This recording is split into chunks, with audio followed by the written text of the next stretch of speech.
Please subscribe Sadhguru Sai Creations.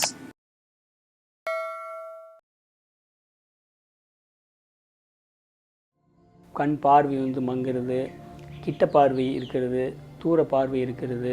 இந்த 96 நோய்களுக்குமே பாரம்பரிய மருத்துவத்தில் தீர்வு இருக்குது. இந்த மாதிரி மருத்துவம் இருந்தாலும் கூட கண் நோய்கள் வராமல் காத்துக்கொள்வதற்கு நாம் என்ன செய்யணும்? கல்லீரலில் ஏற்படக்கூடிய பிரச்சனையின் காரணமாக தான் கண்ணில் பிரச்சனை வருது.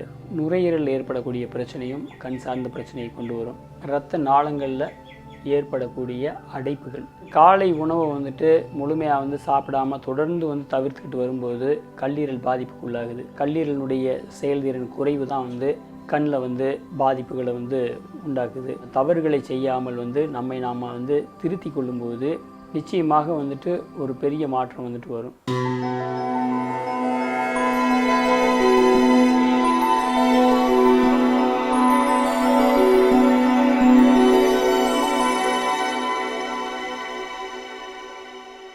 சத்குரு சாய் கிரியேஷன்ஸ் நேயர்களுக்கு வணக்கம். நான் உங்கள் பாரம்பரிய மருத்துவர் ஆண்டனி, போகர் மூலிகை வைத்தியசாலை, குட்டத்துப்பட்டி, திண்டுக்கல் மாவட்டம். இன்றைக்கு நாம் பார்க்கவிருக்கக்கூடிய ஒரு மருத்துவம் மிக முக்கியமானது. கண்.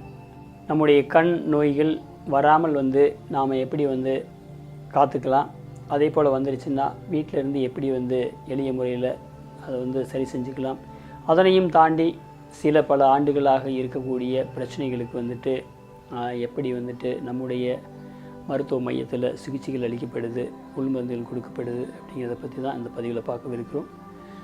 இப்போ கண் நோய்கள்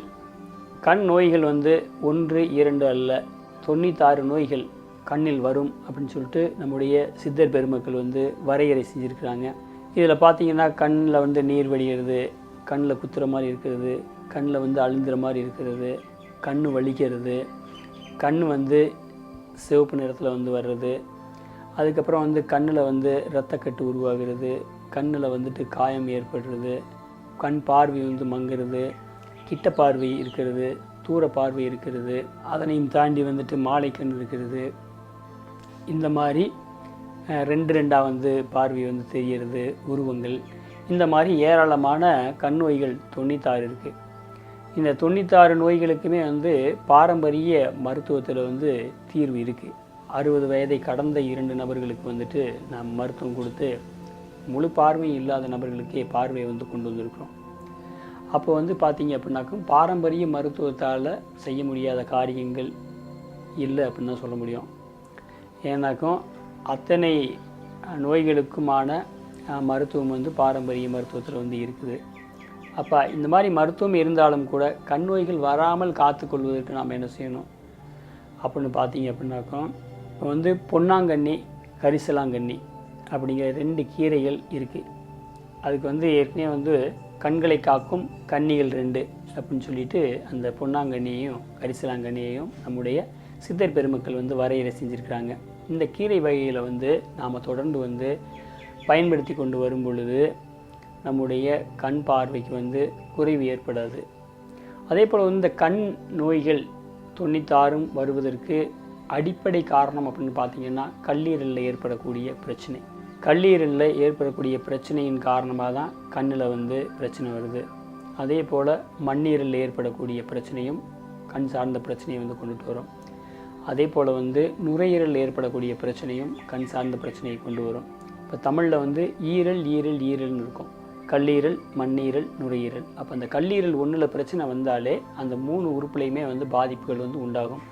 அதோட கண்ணுக்கு போகக்கூடிய இரத்த நாளங்களில் ஏற்படக்கூடிய அடைப்புகள், இந்த 4 தான் கண் சார்ந்த பிரச்சனைகளுக்கு மிக முக்கிய காரணமாக இருக்குது. இப்போ சின்ன வயசுலேருந்தே கண் பார்வை குறைபாடு இருக்குதுன்னு சொல்லிட்டு அதுக்காக கண்ணாடிகளை பயன்படுத்திட்டு இருக்கிறாங்க. இப்போ கல்லீரல் கெடுவதற்கான மிக முக்கிய காரணம்னு பார்த்தீங்க அப்படின்னாக்கும் இப்போ ஸ்கூலுக்கு போகக்கூடிய நபர்கள், காலேஜுக்கு போகக்கூடிய நபர்கள் அல்லது வேலைக்கு போகக்கூடிய நபர்கள் இவங்கெல்லாம் காலை சாப்பாட்டை பல நபர்கள் சாப்பிட்றதில்ல. அப்போ காலை உணவை முழுமையாக சாப்பிடாமல் தொடர்ந்து தவிர்த்துக்கிட்டு வரும்போது கல்லீரல் பாதிப்புக்குள்ளாகுது. அதே போல் யாரெல்லாம் மது, அதாவது ஆல்கஹால் தொடர்ந்து பயன்படுத்திக்கிட்டு வர்றாங்களோ அவங்களுடைய கல்லீரல் செயல்பாடு குறைய ஆரம்பிச்சிடுது. அந்த கல்லீரலுடைய செயல்திறன் குறைவு தான் வந்து கண்ணில் வந்து பாதிப்புகளை வந்து உண்டாக்குது. அதே போல் பார்த்திங்கனாக்கா யாரெல்லாம் வந்து அதிகமாக வந்துட்டு டிவி பார்க்குறாங்களோ, யாரெல்லாம் அதிகமாக வந்துட்டு மொபைல் பார்த்துக்கிட்டு இருக்காங்களோ, அதே போல் வந்து யாரெல்லாம் வந்து போதிய அளவு இரவில் வந்து தூங்காமல் இருக்காங்களோ, அதே போல் யாரெல்லாம் வந்து உரிய நேரத்துக்கு வந்து சாப்பிடாமல் இருக்காங்களோ, யாருக்கெல்லாம் வந்துட்டு உடம்பில் இரத்தம் குறைவாக இருக்குதோ, யாருக்கெல்லாம் வந்து தொடர்ந்து வந்து சர்க்கரையினுடைய அளவு அதிகமாக இருக்குதோ, இந்த நபர்கள் எல்லாருக்குமே வந்து கண் பார்வை குறைபாடு அப்படிங்கிறது இன்னெவிட்டபிள், தவிர்க்க முடியாத ஒன்று. அப்போ வந்து இந்த சொன்ன இந்த காரணங்களை எல்லாம் வந்துட்டு எடுத்துகிட்டு இந்தந்த குறைபாடு யாருக்கெல்லாம் எது சார்ந்து நீங்கள் தொடர்ந்து தவறு செய்து கொண்டு வருகிறீர்களோ அந்த தவறுகளை வந்து நீங்கள் வந்து திருத்திக்கிறதுக்கான முயற்சியை வந்து எடுக்கணும். தொடர்ந்து ஏதோ ஒரு தவறை வந்து நாம் செய்துக்கிட்டே வரும்போது தான் உடல் வந்து கடுமையாக வந்து பாதிக்கப்படுது. அந்த கடுமையான பாதிப்பு தான் கண் பார்வை குறைபாட்டை வந்து உண்டாக்குது. எப்படி வந்து ஆடை இல்லாத மனிதன் அரை மனிதன் அப்படின்னு சொல்கிறோமோ, அதே போல் வந்து கண் இல்லா மனிதன் வாழ்ந்தும் ஒரு பெரிய பயன் அப்படின்னு சொல்ல முடியாது. அப்போ வந்து நாம் வந்து தொடர்ந்து வந்து தவறுகளை செய்யாமல் வந்து நாம் வந்து திருத்தி கொள்ளும்போது நிச்சயமாக வந்துட்டு ஒரு பெரிய மாற்றம் வந்துட்டு வரும். அதே போல் வந்துட்டு பார்த்திங்கன்னா இப்போ வந்து நமக்கு வந்து ஒரு நந்தியாவட்டை அப்படின்னு சொல்லிட்டு ஒரு பூ இருக்குது. இப்போ வந்து நாட்டு நந்தியாவட்டை, அடுக்கு நந்தியாவட்டை அப்படின்னு சொல்லிட்டு 2 வகை இருக்குது. இதில் நாட்டு நந்தியாவட்டை அப்படிங்கிறது வந்து பெரும்பாலும் கோவில்களில் வந்துட்டு வளர்ப்பாங்க. பல இடங்கள்லேருந்து வீட்டுக்கு முன்னாடி அழகுக்காக வளர்க்கப்படக்கூடிய ஒன்றாக இருக்குது. ஒரு பூ இருக்கும், அது வந்து 5 இதழாக வந்து விரிஞ்சிருக்கும்.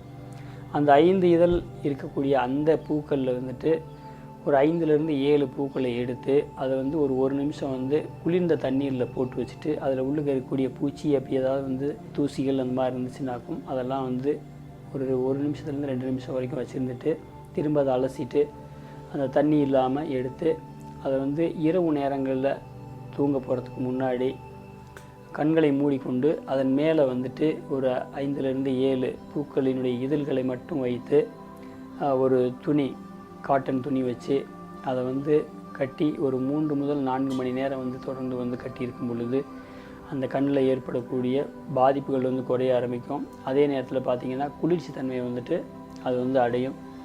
அதன் வாயிலாக வந்து நாம் வந்து கண்களை வந்து எப்பொழுதுமே வந்து சிறப்பாக வைத்துக்கொள்ளலாம். அதே போல் வந்து காலை நேரங்களில் சூரிய உதயத்தை வந்து பார்க்கணும்.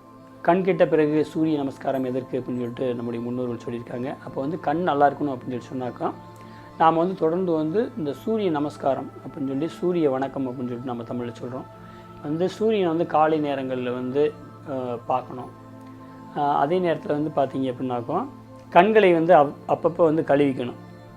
ஒரு கிண்ணத்தில் வந்துட்டு தண்ணி வச்சு குளிர்ந்த நீர் வச்சுட்டு கண்களை வந்து முழிச்சு வந்து பார்த்து அதை வந்து பண்ணணும். அதே போல் கண்களை வந்து இந்த சைடு பார்வையும் பார்க்கணும்.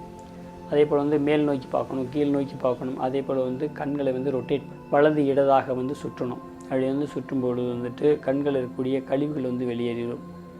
இந்த மாதிரி தொடர்ந்து செய்து வரும்போது கண் சார்ந்த பிரச்சனைகள் வந்து முடிவுக்கு வந்துடும். அதே போல் நம்முடைய மருத்துவ மையத்தில் வந்து இதற்காக வந்து ஆட்களினுடைய பாதிப்பை பொறுத்து 1 வாரம் முதல் 1 மாதம் வரை புற மருத்துவம் வந்து அளிக்கிறோம். அதே போல் வந்து 1 மாதத்திலிருந்து அதிகபட்சமாக 3 மாதங்களுக்கு வந்து உள்மருந்து அளிக்கிறோம். இதன் வாயிலாக கண் சார்ந்த அனைத்து நோய்களுக்குமே வந்து தீர்வை அளிக்கிறோம். எனவே இது போன்ற பாரம்பரிய மருத்துவத்தை எடுத்து சிறப்பாக வாழ அழைக்கிறோம். மேலும் ஒரு நல்ல பதிவோடு உங்களை சந்திக்கிறோம். நன்றி, வணக்கம்.